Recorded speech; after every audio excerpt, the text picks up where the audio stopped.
sa ulo ng mga humahataw na balita. Hataw Balita.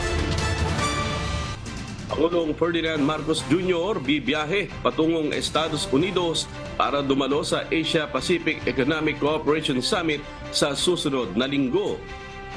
Hataw Balita. Naitalang inflation rate ng bansa bumaba noong Oktubre ngayong taon batay sa Philippine Statistics Authority o PSA. Hataw Balita. National Economic and Development Authority o NEDA, iwalang kayang makontrol ng Pilipinas ang anumang magiging epekto ng nagpapatuloy na gera sa pagitan ng Israel at grupong Hamas. Hataw Balita. Video documentation ng agresibong aksyon ng China sa West Philippine Sea, iginit ng isang mambabatas. Hataw Balita. Grupo ng legal experts naghain ng petisyon sa Supreme Court laban sa natanggap na confidential funds ng tanggapan ni Vice President Sara Duterte para sa taong 2022. Hataw Balita. Presyo ng bigas muling tumaas sa isang rice mill sa Bukawi, Bulacan. Mga retailer may panawagan sa bagong Agriculture Secretary. Hataw Balita. Una sa ating mga humahataw na balita. Bibiyahe patungong Estados Unidos si Pangulong Ferdinand Marcos Jr. sa susunod na linggo. Ito'y bilang bahagi ng kanyang pagdalo sa Asia-Pacific Economic Cooperation Summit na gaganapin sa San Francisco, California. Ayon kay Foreign Affairs Undersecretary Charles Jose, may malalim na kahalagahan ang pagdalo ng Pangulo sa APEC dahil dito makikipag-ugnayan ng bansa sa mga trade partner. Pangunahing susulong ng Pangulo sa APEC Leaders Summit ang ukol sa enerhiya, modernisasyon ng healthcare system at digitalization. Pagkatapos ng pagdalo sa nasabing summit, magpapatuloy ang Pangulo patungong Los Angeles, California at sa Honolulu, Hawaii para sa isang working visit. Sa Hawaii, bibisita rin siya sa US Indo-Pacific Command. Pakinggan po natin ang pahayag ni Department of Foreign Affairs Undersecretary Charles Jose.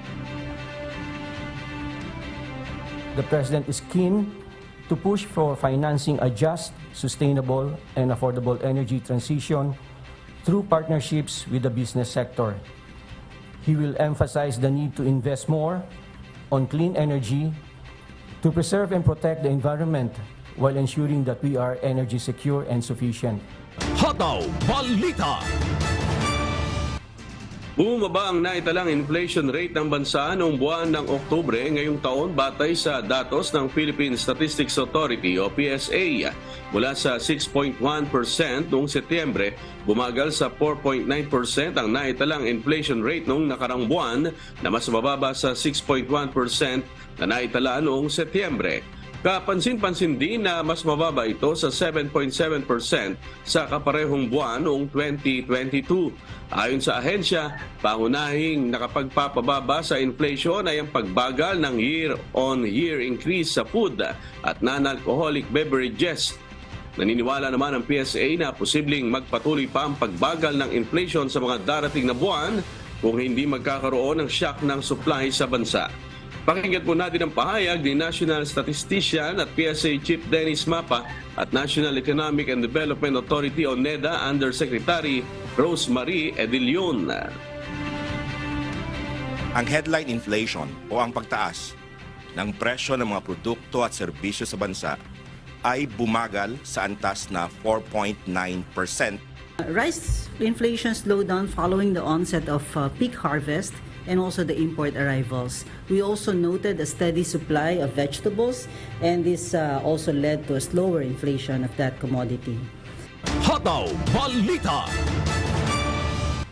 Inihayag ng Marcos administration ang kanilang commitment na ipatupad ang mga hakbang na naglalayong maibsan ang epekto ng inflation. Sa gitna ito ng ulat mula sa Philippine Statistics Authority na nagpapakita ng malinaw na pagbagal ng inflation para sa buwan ng Oktubre. Ayon kay Undersecretary Rose Marie Edilion ng National Economic and Development Authority o NEDA, inatasan ni Pangulong Ferdinand Marcos Jr. sa isang sectoral meeting na isinagawa kahapon sa Malacanang ang Department of Agriculture na palakasin ang suporta sa mga probinsyang hindi masyadong naapektuhan ng El Nino phenomenon upang mapalakas ang produksyon ng pagkain. Ipinangako naman ng administrasyon ang patuloy na tulong nito sa mga pinakamahihirap na sektor na apektado ng mataas na presyo ng mga bilihin. Sinabi ng NEDA na kahit na bumababa ang inflation, mahalaga pa rin na patuloy na bantayan ang presyo ng mga kalakal, lalo na ang mga pagkain, transportasyon at enerhiya sa harap ng mga pandaigdigang hamon tulad ng geopolitical uncertainties at pati na rin ang El Nino. Pakinggan po natin ang pahayag ni National Economic and Development Authority o NEDA Undersecretary Rose Marie Edilion. That was actually the instruction of the President to make sure that we target the production support to these provinces. Hataw Balita. Inaasahan ng National Economic and Development Authority o NEDA na kayang makontrol ng Pilipinas ang anumang magiging epekto ng nagpapatuloy na gera sa pagitan ng Israel at grupong Hamas. Ayon sa ahensya, makakaya ng bansa na mapigilan ang may dudulot nito sa ekonomiya, partikular na sa sektor ng enerhiya. Dagdag naman ng NEDA, prioridad pa rin ang administrasyon ni Pangulong Ferdinand Marcos Jr. na mailigtas sa mga Pilipino na nasa ibang bansa na maaring maapektuhan sakaling lumala ang gera sa Israel. Pakinggan po natin ang pahayag ni National Economic and Development Authority o NEDA Undersecretary Rose Marie Edilion. With respect to energy, marami na rin kasi mga energy power plants that and transmission projects na naka-schedule na to be completed either this year or early next year. So ang naging instruction ay to make sure na they will be on schedule. So if that's the case, then ma-maintain natin na limited yung magiging impact sa atin. Hataw Balita. Tanggap na ng pamilya ng Overseas Filipino Worker o OFW sa bansang Israel na si Grace Cabrera ang pagkasawi ng kanilang mahal sa buhay. Bagamat hirap ang kanilang kalooban sa pagkawala ni Grace, itutuloy na lang nila ang mga pangarap nito sa pamilya tulad ng pag-ahon sa kahirapan. Si Leslie Widem humahataw. Hataw Balita. Tuloy-tuloy ang pagdating ng mga nakikiramay sa pamilya Cabrera sa Asco Memorial Park sa Apalit, Pampanga. Ayon sa kapatid nitong si May Menierva, hindi naging madali para sa pamilya Cabrera na tanggapin ang pagkawala ni Grace. Lalo na't marami itong pangarap para sa kanyang pamilya. Siyempre, na-shock sa nangyari. Pero wala na rin tayong magawa. Nandiyan na yan. Gayunman, kailangan nilang tanggapin ang kinahinatnan nito. Ayaw din umano ni Grace na sila ay nalulungkot dahil sadyang masayahin, palabiro at laging nakatawa ang OFW. Family-oriented. Hindi makasarili. Kasi ayaw ni Grace na makita kaming nalulungkot. Kahit may problema, itawa mo lang, sabi niya. Ganun siya. Palatawa. Basta, walang boring time sa kanya. Madaldal at masayahin. Mabait, matulungin, iniisip niya yung pamilya namin, paano yung mga kapatid niya matulungan, yung mga magulang ko. Kabilang sa mga hinostage ng Hamas si Grace noong October 7 at nasa decomposition stage na ito nang matagpuan. Matapos magtugma ang fingerprint nito sa thumb mark ng kanyang pasaporte. Kaya agad itong ipinakremate. Pasado alas 4 naman ang hapon nitong Martes nang dumating sina Overseas Workers Welfare Administrator o OWA Administrator Arnel Ignacio at Israel Ambassador Ilan Floss para makiramay at maghatid ng tulong sa pamilya Cabrera.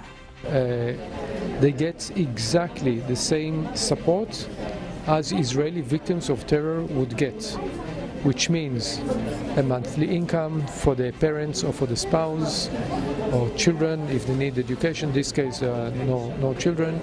So even help in the burial. So there are different support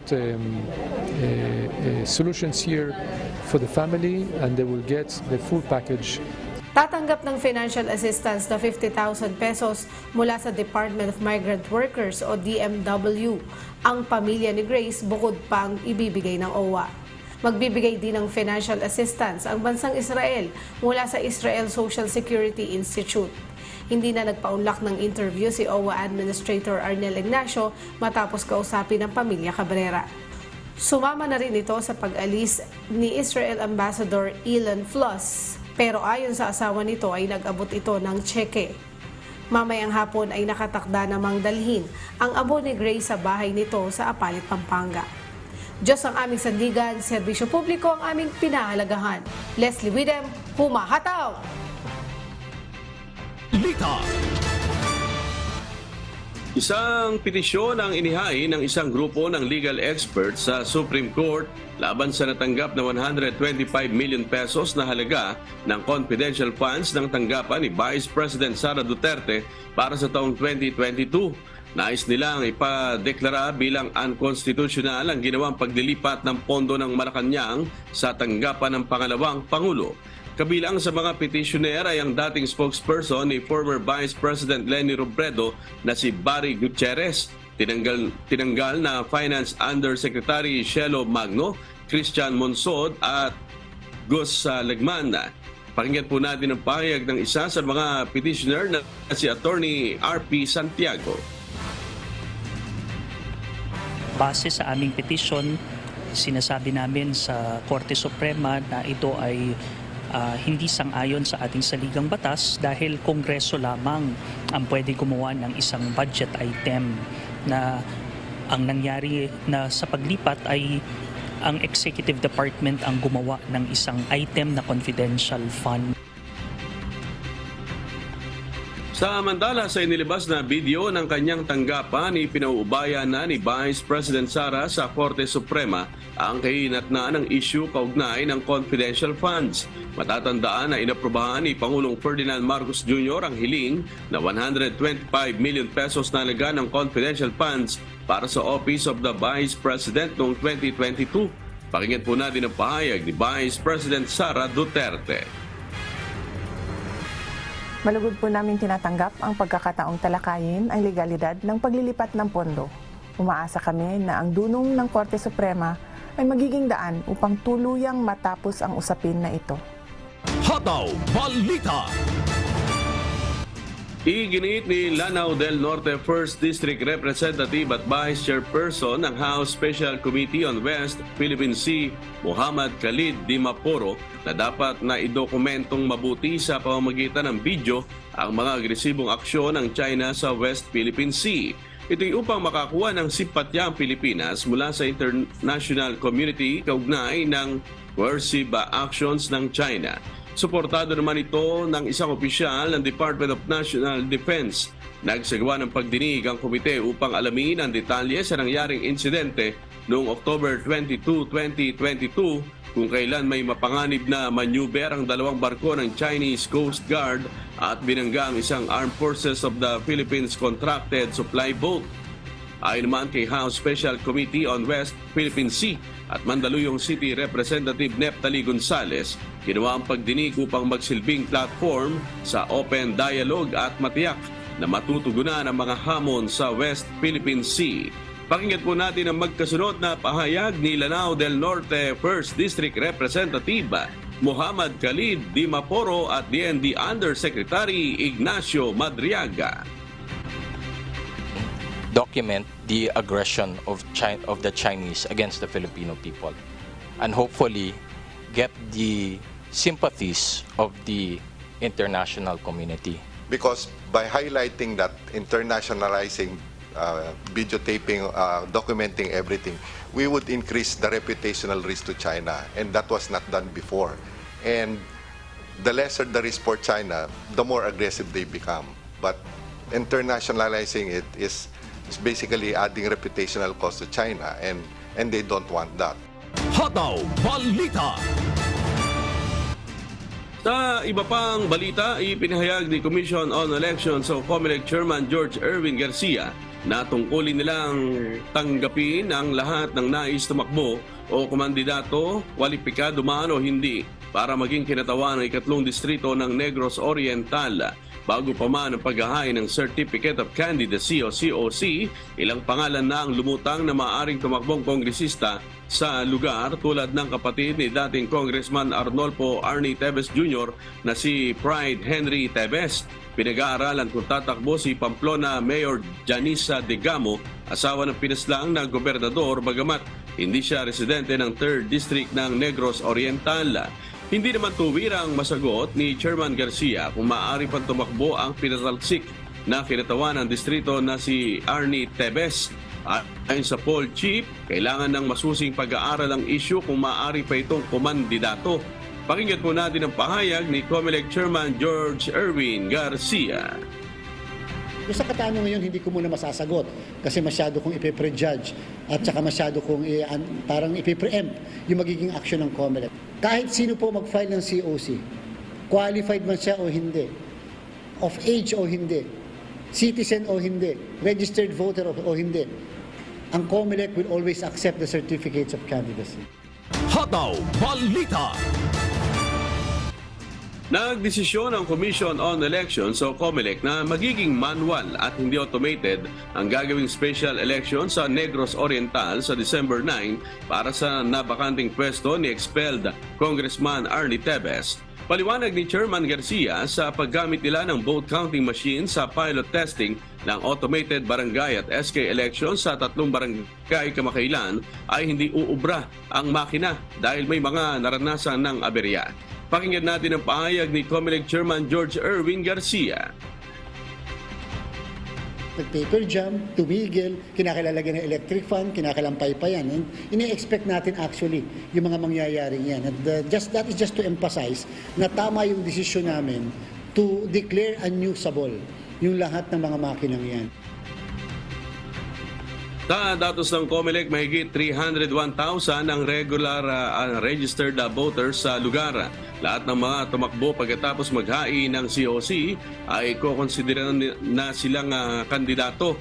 Hindi pinahihintulutan ang pangangampanya bago ang campaign period dahil papatak itong premature campaigning na maaring dahilan para madiskwalipika ang isang kandidato.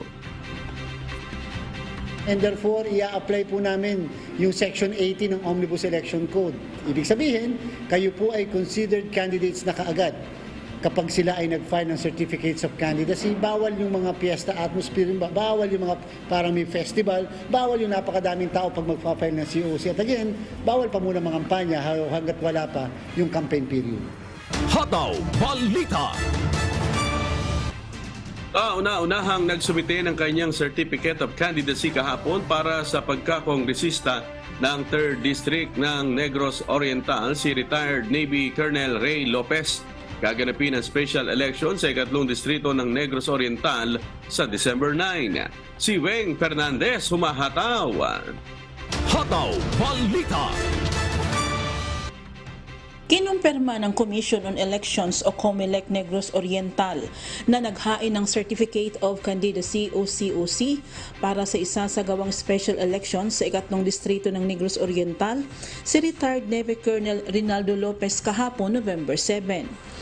So parang okay naman yung COC. Walang nagpadala ng trailer pero may naghingi dito ng COC. So tayo baka bukas sila mag-file. Si Lopez ay pinsan ng napaslang na gobernador ng lalawigan na si Roel Dicamo at dating katunggali ni Arnolfo Arnie Tevez Jr. noong May 2022 election. Siya pa lang ang kauna-unahang nag-file ng COC mula nang buksan ng Commission on Elections ang pagtanggap ng mga nais kumandidato sa nabakanting pwesto bilang kinatawan ng 3 distrito ng Negros Oriental. Ayon sa komisyon, posibleng may 2 pang kandidato na hahabol sa filing ng COC na magtatapos ngayong araw, November 8. Isa sa mga matutunog na pangalan si Siaton Mayor Fritz Diaz na pamangkin ni Pamplona Mayor Janice Digamo at si dating Governor Pride Henry Teves na kapatid ng napatalsik na kongresista na si Arnie Teves. Batay sa kalendaryo ng COMELEC, 29 na araw lang ang campaign period na mag-uumpisa sa Huwebes November 9 hanggang December 7, 2023. November 9 hanggang December 2024 naman ang election period at gun ban. December 8 to 9 ipapatupad ang campaign at liquor ban. December 9 ang araw ng eleksyon at January 8 ang huling araw ng filing ng Statement of Contributions and Expenditures o SOSE. Diyos ang aming sandigan, serbisyo publiko ang aming pinahahalagahan. Weng Fernandez, Huma, Hataw. Hataw Balita. Patuloy pa rin ang isinasagawang investigasyon ng Philippine National Police sa pagkakakilanlan ng mga suspect sa pagpatay sa isang radio broadcaster sa Calamba, Misamis Occidental na si Juan Humalon o kilala rin sa tawag na DJ Johnny Boquera. Si MJ Vasquez humahataw. Hataw Balita. Mas pinaiigting ng Philippine National Police o PNP ang pag-iimbestiga at pagtugi sa mga sospek sa pagpatay kay radio anchor Juan Humalon alias DJ Johnny Walker. Kasalukuyang nakaburol ang mga labi ng mamamahayag sa kanilang bahay sa Calamba, Misamis Occidental. Ayon sa pulisya, nagpadala na sila ng mobile forces at mga police personnel upang magbigay seguridad sa mga kaanak ng biktima.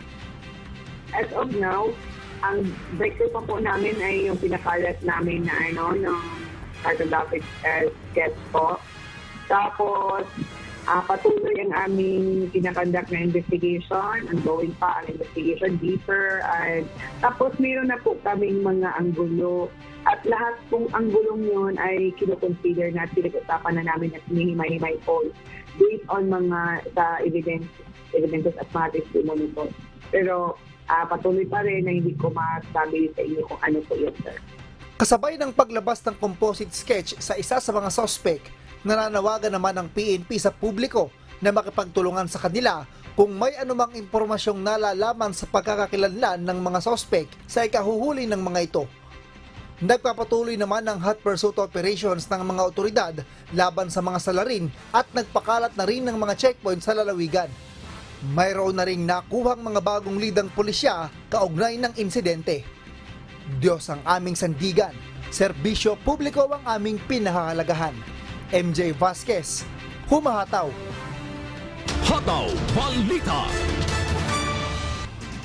Iginit ni Philippine National Police Chief Police General Benjamin Acorda Jr. ang kanilang mapanatili ang kaligtasan ng mga mamamahayag matapos ang pamamaslang sa radio broadcaster na si Juan Humalon alias DJ Johnny Walker sa Misamis Occidental. Ayon kay General Acorda, itinataguyod ng PNP ang pangunahing layunin na maging ligtas ang mga mamamahayag at ang pagganap nila ng lahat ng kinakailangang hakbang para matiyak na makapagtatrabaho ang mga ito nang walang anumang pangamba o takot. Sinabi pa ni General Acorda na mahalaga ang papel na ginagampanan ng mga mamamahayag sa lipunan bilang mga tagapagbantay ng mga nasa pwesto sa pamahalaan. Hinikayat rin ni General Acorda ang mga mamamahayag na agad na makipag-ugnayan sa mga otoridad, lalo na sa mga pulis sakaling kanilang matanggap ang anumang banta sa kanilang kaligtasan o buhay. Pakinggan po natin ang pahayag ni PNP Chief Police General Benjamin Acorda Jr. Our media are the bringer o kung ba sila ang tulay natin in coming out with what is the truth. Kung anong nangyari sa ating bayan, sila ang makakampi natin. And gaya ng sinasabi ko rin palagi in my messages, the number one enemy of our country is silence. Pag tahimik ang mga taong bayan sa mga katiwalian, walang mangyari sa bansa natin. Hataw Balita. Halos isang buwan lang ang nakalipas matapos ang anihan sa 7 probinsya sa Central Luzon. Muli na namang tumaas ang presyo ng bigas sa Intercity Rice Mill sa Bukawi, Bulacan ayon sa ilang retailer. Pakiusap ng mga retailer sa bagong DA Secretary, matutukan sana ang presyo ng bigas kung papaano ito mapapababa. Si Nestor Torres humahataw. Hataw Balita. Hindi napigilan ni Judith Juanillo ang mabigla sa biglang pagkakyat ng presyo ng bigas sa kanyang pinagkukunan sa isang rice mill sa Intercity, Bukawi, Bulacan. Sa bawat kalahating kaban o 25 kilos na per sako ng bigas, umabot ito sa 170 pesos o 340 pesos bawat 50 kilos matapos lamang ang isang buwan. Sa bawat kalahating kaban o 25 kilos na per sako ng bigas, umabot ito sa 170 pesos o 340 pesos bawat 50 kilos matapos lamang ang isang buwan. Makikita na 50 pesos kada kilo ang kanyang puhunan sa bigas na kanyang ilalako sa kanyang tindahan sa Caloocan City. Kaya kung ito ang pagmumulan, hindi bababa sa 50 pesos bawat kilo ang kanyang magiging presyo para sa mga mamimili. 1,080, andito pa nga yung resebo. Ngayon, ayan na naman, tumaas na naman, ang kuha namin, ayan naman, 1,250. Sabi ng isa sa may-ari ng rice mill sa Bukawi, Bulacan, tumaas talaga ang benta sa kanila ng palay matapos ang anihan nitong Setyembre at Oktubre. Sa ngayon, ang presyo ngayon ng palay ngayon nasa 31 na po per kilo. Yung mga nakaraang buwan, bumaba siya kasi nga nag-anihan. Ang kuha namin ng presyo noon is nasa 25 per kilo ang presyo ng palay nung anihan. Yun, medyo tumaas ngayon. Ang laki ng tinaas ngayon, nasa 31 na ang kuha namin ngayon ng presyo. Depende kasi yun sa middleman kasi mataas na ang presyo eh. Sa farmers, mataas na rin ang presyo ng kuha nila ng palay. So pagdating ng pagbiyahe rito, pag transpo, iba na ang presyo rin, mas mataas. Kung 31 pesos per kilo ang bentahan ngayon ng palay sa mga rice millers ng mga rice traders, sabi naman ng isa sa mga magsasaka na aming nakausap, nasa 22 pesos per kilo ang bili sa kanila ng mga rice traders. Ngayon po, naging lakaran ng palay namin dito, may 19, 20, 50. Tapos sa ngayon may kumukuha na sila ng 22 ang bawat kilo. Kaya ngayon kahit matras ang ani ng tao, medyo kumita pa ng konti kasi nga namahal ang palay. Para sa magsasaka na kagaya ni Mang Pio, may kita na sila kahit papaano sa ganoong presyo ng bentahan. Ngunit pakiusap niya, sana naman ay huwag nang bumaba sa 20 pesos per kilo ng palay dahil sa mahal ng abono at gastusin sa bukid. At dahil may bago nang itinalaga na palihim na gagawaran ng agrikultura si Pangulong Ferdinand Marcos Jr., pakiusap ng mga retailers na sana ay matutukan ang pagbaba ng presyo ng bigas. Yung bagong na-assign na sekretary, sana obserbahan niya dito at saka iaano niya na kawawa naman ang kaming mga mahihirap, matatanda na nagnegosyo para mabubuhay kami na ibaba man lang. Kasi pangunahing pagkain ng tao yan. Kahit man lang kahit mga 800 sa kalahati, 900, hindi, sobra talagang taas. Parang nakakasakit sa dibdib. Kamakalawa, sinabi ni Agriculture Secretary Francisco Chul Laurel Jr. na isa sa tututukan niya ay ang pagpapababa ng presyo ng bigas. Diyos ang aming sandigan, serbisyo publiko ang aming pinahahalagahan. Nestor Torres, humahataw! Hataw Balita. Oras alas 5:36 na po ng umaga at sa pagpapatuloy ng Hataw Balita Pilipinas. Mga retiradong empleyado ng Philippine National Bank o PNB sa dako ng Cebu nakiisa sa isinagawang nationwide protest ng mga retired employee ng naturang bangko. Si Edmond Hisola humahataw. Hataw Balita.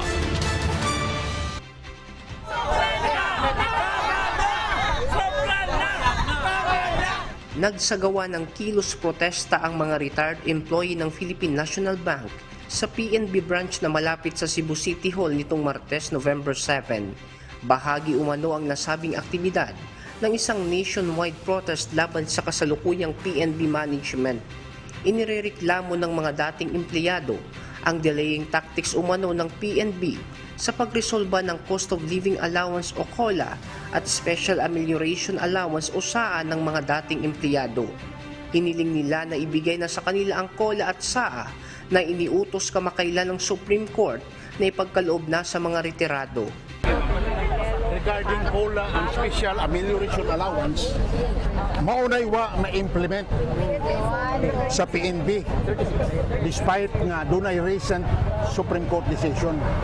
What PNB did was to file a motion for reconsideration, and the motion of reconsideration is now pending with the Supreme Court. I hope the Supreme Court will take action and dismiss the motion for reconsideration. So we are holding this rally, prayer rally, para unta malamdagan ang atong mga head office officers nga maluoy na sila sa atong mga empleyado ug mga retirees. Unta i-release na ang kanang gipangayo nato nga mga benefits which are really due to us and which have been decided nga are really due to us. Isa rin sa inirereklamo nila ang pagbawas ng PNB ng GSIS gratuity pay ng mga PNB retiree mula sa kanilang separation or retirement pay. Our plea to PNB ba, just give what is due us based on the law. Ang amo is due process ra yun eh. Based on what is due employees. Hindi rin anya para sa separation or retirement pay. Nagbayad umano ang PNB ng separation or retirement pay batay sa basic salaries bago at pagkatapos ng privatization ng PNB sa halip ng huling basic salaries. Nagsimula ang oras ng kanilang pagpupulong alas 9 ng umaga at dinaluhan ng mahigit 40 retirees sa Cebu. Sinubukan nating kunin ng panig ng PNB sa Cebu City, ngunit hindi ito nagbigay ng pahayag. Diyos ang aming sandigan, serbisyo publiko ang aming pinakahalagahan. Mula rito sa Cebu City, Edmond Disola, Humahataw! Hataw Balita. Isang miyembro ng Komunistang Communist Party of the Philippines at New People's Army ang nagbalik loob sa pamahalaan sa probinsya ng Bataan. Si Melanio Aquino, humahataw. Hataw Balita. Nagbalik loob sa pamahalaan nitong linggo, November 5, ang isang miyembro ng komunistang grupong Communist Party of the Philippines at New People's Army o CPP-NPA sa probinsya ng Bataan. Sa pamamagitan ng pagsuko nito sa 2nd Provincial Mobile Force Company o 2nd PMFC sa pangunguna ni Police Lieutenant Colonel Elias Lalio Tait. Bunso dito ng patuloy na isinasagawang Interactive Engagement Policing Program ng Philippine National Police o PNP na naglalayong pasiglahin ng tiwala at komunikasyon sa pagitan ng mamamayan at mga autoridad. Itinago sa pangalang Boyet, hindi niya tunay na pangalan ng nasabing surrendery na bunga ng patuloy na isinasagawang programa ng PNP. Isinuko nito sa mga autoridad ang isang kalibre 38 na baril, mga bala at isang improvised explosive device o IED. At ngayon ay nasa pangangalaga ng 2nd PMFC para sa dokumentasyon at disposisyon. Ayon sa 2nd Mobile Force Company, nananatiling nakatuon ang pulisya sa misyon nitong pangalagaan ang mga komunidad at makipagtulungan sa mga dating rebelde na pinipili ang landas ng kapayapaan. Diyos ang aming sandigan, serbisyo publiko ang aming pinahahalagahan. Melanio Aquino, humataw! Hataw Balita. Sa ilalim na sa Joint AFP-PNP Intelligence Committee validation ang 11 dating miyembro ng Bangsamoro Islamic Freedom Fighters o BIFF matapos na sumuko sa Western Mindanao Command. Si Faye Gayapa, humahataw. Hataw Balita. Itinuturing ni Western Mindanao Command o West Mincom Chief na isang bola ng niebe ang pagsuko ng Bangsamoro Islamic Freedom Fighters o BIFF. Kasunod ito ng ginawang kusang pagsuko ng 11 miyembro ng BIFF Calarian Faction sa Barangay Nikaan, Libungan, North Cotabato. Kinilala ang mga sumuko sa kanilang alias na Benzar, Lombi, Tenix, Boy, Abu Sumaya, Datu Nor, Nolds, Norhad, Pasyotan, Nasruddin at Tamen.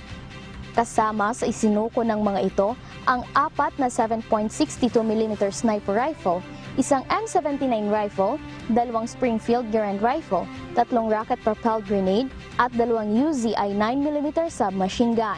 Ayon kay West Mincom Public Affairs Office Chief Major Andrew Linaw, nakatakda ng sumailalim ngayon sa Joint AFP-PNP Intelligence Committee validation ang mga sumuko. Magbibigay ito sa kanila ng karapatang tumanggap ng assistance mula sa tulong ng gobyernong nagmamalasakit o tugon program ng Bangsamoro Autonomous Region in Muslim Mindanao Government. Kaugnay nito, hinimok namang muli ni Gonzales ang mga natitira pang miyembro ng BIFF na sumuko na at iwan ang maling ideolohiya kasabay ng pagbabagong buhay. Diyos ang aming sandigan, serbisyo publiko ang aming pinahahalagahan. Mula rito sa Zamboanga City, Fe Gayapa, humahataw! Hataw Balita. Bilang paghahanda sa pagpapasimula ng kanilang gampanin sa susunod na buwan, sumailalim sa mandatory training ang newly elected Sangguniang Kabataan officials mula sa 78 barangay sa Zamboanga City. Pinaunahan ang nasabing training ng Local Youth Development Office at Sangguniang Kabataan Federation sa pakikisa ng city government. Kaugnay ang naturang aktibidad sa Republic Act 10742 na naglalayong mabigyang diin ang papel ng kabataan sa bansa. Kabilang sa training ang iba't ibang module o session upang malaman ang mga bagong sangguniang kabataan official, ang decentralization at local governance, SK history at mahalagang bahagi nito.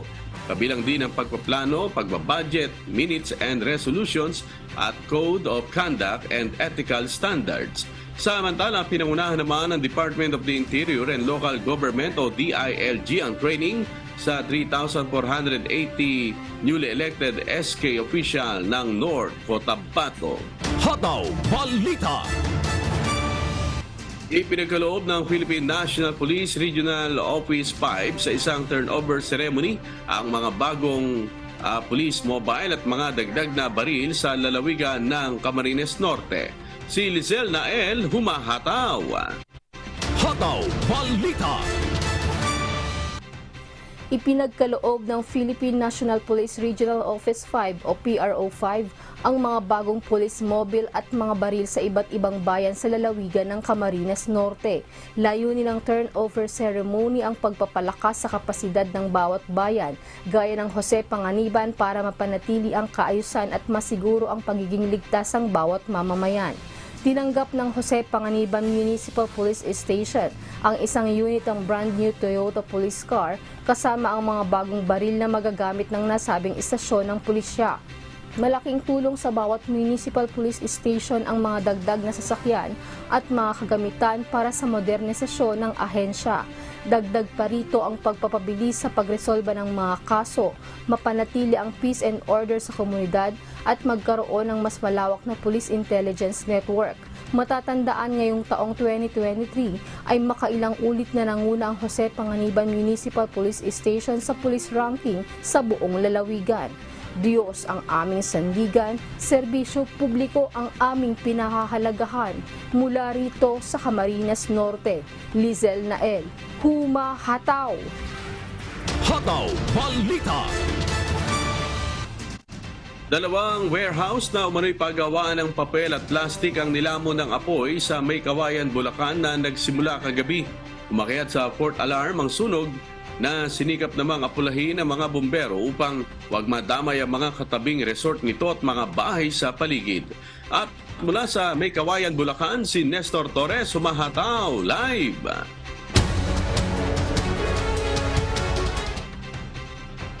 Good morning, Nestor. Kamusta na yung sitwasyon ngayon dyan? Naapula na ba yung apoy, Nestor? Amigo Sherwin, magandang umaga. Ang masaklap ngayon, hindi pa rin naapula ang apoy. Kung mapapansin mo sa aking likuran, kaya kasalukuyan pa rin nagliliyab at nababalot ng makapal na usok itong buong paligid sa aking likuran, itong dalawang warehouse na kasalukuyan pa rin nasusunog simula pa nga ito kagabi. Nabalot ng makapal na apoy at usok ang dalawang warehouse sa barangay Libtong, May Kawayan, Bulacan, pasado alas 9 kagabi. Umakyat sa fourth alarm ang sunog na tumupok sa Soul Star Warehouse na storage ng school supplies, general merchandise at paper materials, maging ang module ng mga estudyante ay nasunog din. Kasama rin sa natupok ng apoy ang San Hope Warehouse na storage naman ng online products. Mabilis na kumalat ang apoy dahil halos lahat ng nasunog ay combustible materials o mabilis na magliyab. Yung mga printing materials na, kasi it's just a warehouse, sabi namin ko lang po. Warehouse lang po siya, wala po siya production. So kung meron pong printing materials po ng modules, bali na dami na rin po sa mga school supplies po. Medyo tumalat na sila dahil mga paper materials po kasi ang involved, mga school supplies and mga general merchandise po. Kaya mabilis po talaga kasi ang dali po talaga nila masunog po talaga. Samantala, 50 fire truck naman ang dumating sa lugar dito, subalit nahirapan ding makapunta sa lugar dahil limitado lang ang pinapapasok. Samantala, hindi naman nadamay ang katabing hotel and resort ng dalawang nasunog na warehouse. Malakian niya ang nagawa ng Pamilya Andrea Hotel and Resort at ang firewall nito sa mga bumbero para may magamit silang tubig mula sa pool na pang-apula ng apoy. Samantala, wala namang natanggap na ulat ang BFP na nasugatan sa mga empleyado ng warehouse dahil wala ng empleyado nung magsimula ang sunog. Sa ngayon, ay patuloy pa rin nga ang ginagawang investigasyon dito sa nangyaring sunog. Amigo Sherwin, sa kasalukuyan nga ay marami pa rin mga bombero, hindi bababa sa 20 ang narito at naka-standby. Pero meron dito nga na pool sa hotel. Kung ito nga ay katabi lang nung hotel, itong nasunog na warehouse, hotel and resort. Kaya nakatulong yung tubig sa resort para magamit dito sa pag-apula ng apoy. At sa kasalukuyan nga ay patuloy pa rin yung ginagawa ng mga bombero. Yung iba nga ay umakyat dito sa bubong at gamit yung kanilang mga kumbagay, mga hose at pumapasok din dito sa loob ng mga bahay sa hotel. At ito, kita-kita nga natin, nagliliyab pa rin yung apoy sa aking likuran. At hindi pa nila alam kung hanggang anong oras ito maapula dahil 8 oras na itong nasusunog hanggang ngayon. Amigo Sherwin. Oo nga, Nestor, medyo matagal-tagal na rin yung pag-aapula ng apoy dyan ng mga kawani ng BFP. Meron ba silang mga sinasabing kailangan pa, Nestor, para mas mapabilis ang pag-apula ng apoy dyan? Amigo Sherwin, dahil nasa port alarm na ngayon itong sunog, ibig sabihin ng port alarm ay mga taga Bulacan muna ang mga karating lalawigan ng Bulacan, itong mga karating bayan, ang mga nagtutulong-tulong dito. Pero may mga private na mga kagaling ng Maynila, ng Valenzuela na tumutulong dito, mga private na mga bombero para tumulong. Pero sakali talaga na kumalat ang apoy at pero kontrolado naman nila ay mangangailangan sila ng galing sa iba't ibang mga lugar sa Metro Manila. Pero sa ngayon ay kontrolado pa naman dahil itong mapapansin natin sa aking likuran, meron ding firewall, yung mismong warehouse. Kaya yung kabilang lugar na mga bahay ay hindi naman nadamay. Pati yung mismong mga warehouse pa nakatabi dito ay hindi naman nadamay dahil meron na mga firewall din sa kabila na para hindi naman masunog o madamay yung kabilang mga kabahayan pati yung mga ibang warehouse. At dito sa resort, ito meron ding firewall pero nagiba yung firewall dito sa lakas din ng sa lakas din ng apoy ay nagiba din yung firewall dito pero yung kalahati ay pa naman napangaharang pa para wag madamay itong mga resort. Ang ayaw lang nilang mangyari ay lumawak pa yung pinsala ng apoy. Pero sa ngayon, ito lang 2 warehouse yung nasusunog at wala namang nadamay na mga nakapaligid sa warehouse. Amigo Sherwin. Alright, Nestor, patuloy kaming hihingi sa iyo ng update dyan sa May Kawayan, Bulacan patungkol dyan sa nasusunog na 2 warehouse. Maraming salamat, Nestor Torres, nag-uulat ng live mula sa May Kawayan, Bulacan.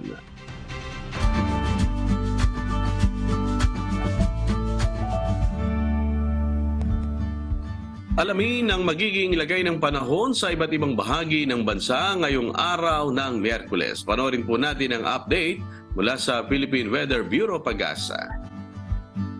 Patuloy pa rin umiiral ang easterlies dito sa bahagi ng Southern Luzon, Visayas at Mindanao, kung saan ngayong araw dala pa rin ito yung mataas na tsansa ng mga pag-ulan, pagkidlat at pagkulog lalong-lalo niyan sa bahagi ng Visayas at Mindanao. Samantala, ang northeast monsoon o amihan naman ay umiiral pa rin dito sa bahagi ng extreme northern Luzon, kung saan meron din itong dalang maulap na kalangitan at mga pag-ulan sa bahagian ng Batanes at Babuyan Islands. At sa kasalukuyan ay wala tayong minomonitor or namamataan pa na sama ng panahon na maaari makaapekto dito sa ating bansa.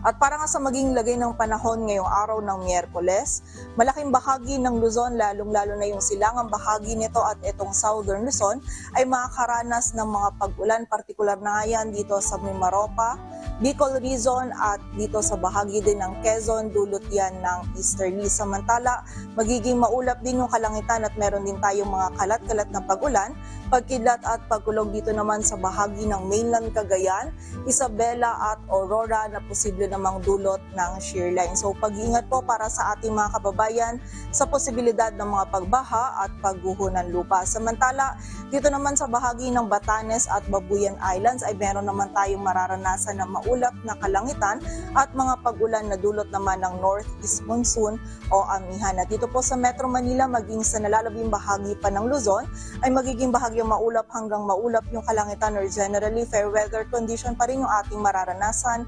Maliban na lamang yan sa mga tsansa pa rin ng mga may hinang pag-ulan or pag-ambon dito sa bahagi ng Ilocos Norte at Apayao at mga posibilidad ng mga isolated na mga pag-ulan, pagkidlat at pagkulog dulot naman ng mga localized thunderstorms dito sa Metro Manila maging sa nalalabing bahagi pa ng Luzon. Ang ating mga regional offices ay nagpapalabas po ng mga thunderstorm advisories or mga babala ukol sa mga pag-ulan na ito.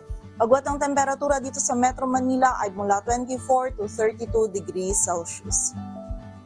At para naman sa bahagi ng Visayas at Mindanao, ang buong bahagi ng Visayas at Mindanao ngayong araw ay makakaranas pa rin ng mataas na tsansa ng mga pag-ulan, pagkidlat at pagkulog dulot yan ng easterly. So muli po, pag-iingat para sa ating mga kababayan sa posibilidad ng mga pagbaha at pagguho ng lupa. Agwat ang temperatura sa Cebu ay mula 27 to 30 degrees Celsius at sa Davao naman ay 25 to 32 degrees Celsius. At para naman sa lagay ng dagat baybayin ng ating bansa, wala po tayo nakataas na gale warning, ngunit iba yung pag-iingat pa rin para sa mga kababayan natin na maglalayag dito sa mga dagat baybayin ng Northern Luzon, maging sa silangang dagat baybayin ng Central at Southern Luzon, maging silangang dagat baybayin ng Visayas kung saan magiging katamtaman hanggang sa maalon yung lagay ng ating karagatan. Dito sa Metro Manila, ang araw ay sisikat mamayang 5:54 ng umaga at lulubog mamayang 5:26 ng hapon. At napanood po natin ang update mula kay Pag-asa Weather Specialist Grace Castañeda. Tandaan, sa bawat araw na ating nasisilayan, tayong magpasalamat sa Diyos na may lalang. Hataw Balita. Samantala, binuksan na sa publiko ang Fab Trade Fair 2023 sa Freeport area of Bataan sa bayan ng Maribeles, kung saan iba't ibang item at pagkain ang maaaring mabili ng mga bisita. Si Belanio Aquino humahataw. Hataw Balita. On the count of 3, 2, 1. Opisyal lang pinasinayaan ang pagbubukas ng Fab Trade Fair sa Freeport area of Bataan sa bayan ng Maribeles na may temang Fab Fair 2023 where happiness, passion and play unite. Pinasimulan sa pamamagitan ng ribbon cutting at dance competition ang kasiyahan sa official opening program nito na nilahukan ng mga estudyante mula sa elementary school ng BEPS, Ipag, Sisiman at Balon. Dinaluhan din ni Authority Freeport area of Bataan Administrator Muhammad Hussein Pangandaman, Mayor AJ Concepcion at mga kinatawan ng pamahalang panlalawigan ng Bataan ang opisyal na inaugurasyon nito. Layon ng nasabing aktibidad na ipakilala ang mga produktong gawa ng mga Bataenyo at mga locator sa Freeport area of Bataan at upang magbigay kasiyahan sa mga pupunta sa nasabing trade fair. Mabibili rito ang iba't ibang produkto ng mga mamamayan at ang mga produktong gawa ng mga kumpanyang nasasakupan ng FAB na mabibili sa murang halaga. Kinapapalooban ng trade fair ng iba't ibang aktibidad na magtatagal hanggang December 23, 2023. Diyos ang aming sandigan, serbisyo publiko ang aming pinahahalagahan.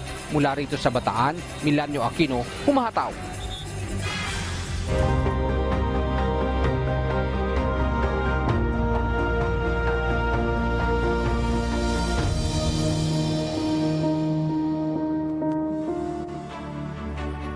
Pumirma kahapon November 7 ang isang Memorandum of Agreement o MOA ang Sorsogon Police Provincial Office sa pangunguna ni Police Colonel Jonesio Laceda kasamang Members Church of God International o MCGI at UNTB na kinakatawan ni Kuya Daniel Razon.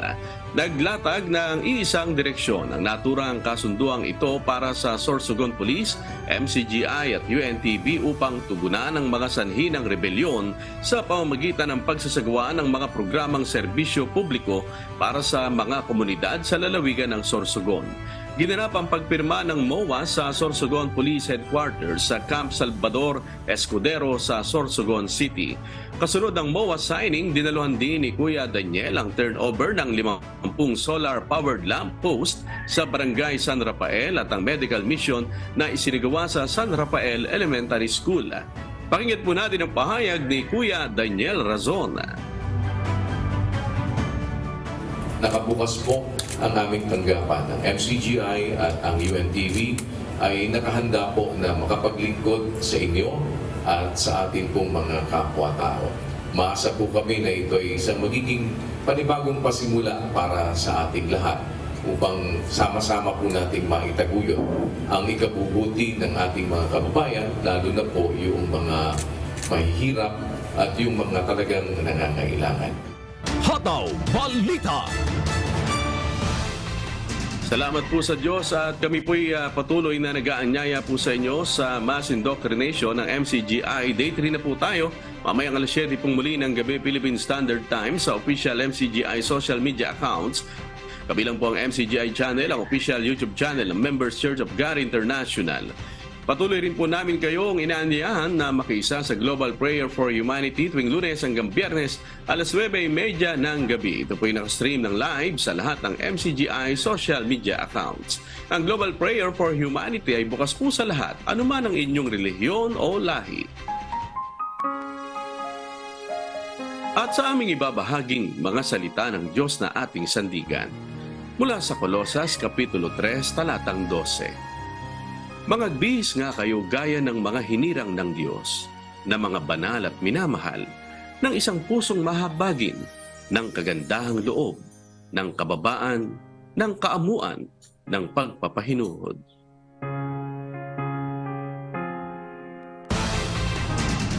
At yan po ang mga humahataw na balita ngayong umaga ng Miyerkules, 8 sa buwan ng Nobyembre 2023. Sa ngalan po ng lahat ng bumubuo ng UNTV News and Rescue at ng UNTV Radyo La Verdad 1350 ng ating mga correspondent mula Luzon, Visayas at Mindanao. Ako po ang inyong amigo, Sherwin Kulubong. At dito sa UNTV at UNTV Radyo La Verdad 1350, Diyos ang aming sandigan. Serbisyo publiko ang aming pinahahalagahan.